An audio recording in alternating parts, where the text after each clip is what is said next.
Hi everyone everybody, মাই brothers cancer corona সব আমার 20,00,000 টাকা আমারে দিত। 10,00,000 টাকা আমার 10,00,000 টাকা আমার হার্ড ক্যাশ টাকা দিত। আমার টাকা সিরিয়া বাংলাদেশের ভিতরে মূর্খ লেনদেন করিয়া বাংলাদেশের ভিতরে স্বাধীনতার প্রায় পদাপূর্ণ হয়েছে 54 বছর।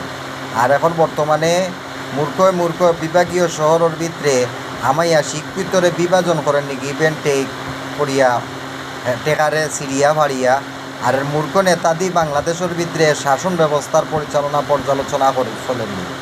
এটা হইল নি শিক্ষার একটা নেতা, তাহলে তো শিক্ষিত মানুষের টানিয়া তুলি নিল না। অপশিক্ষিত মানুষের 10,00,000 টাকারে আমার তো টান দেওয়া দরকার শিক্ষিত মানুষের। আমি কিতা করে আমি টেকা পাই, মূর্খের প্রাধান্য বাংলাদেশের ভিতরে সর্বস্তরের ভিতরে বেশি। ক্যান্সার আবিষ্কার করছি, করোনা আবিষ্কার করছি, এগুলো একাডেমিক লেভেলের শিক্ষা, এগুলোর টেকা দিত হার্ড ক্যাশ টাকা। তো বেইমানি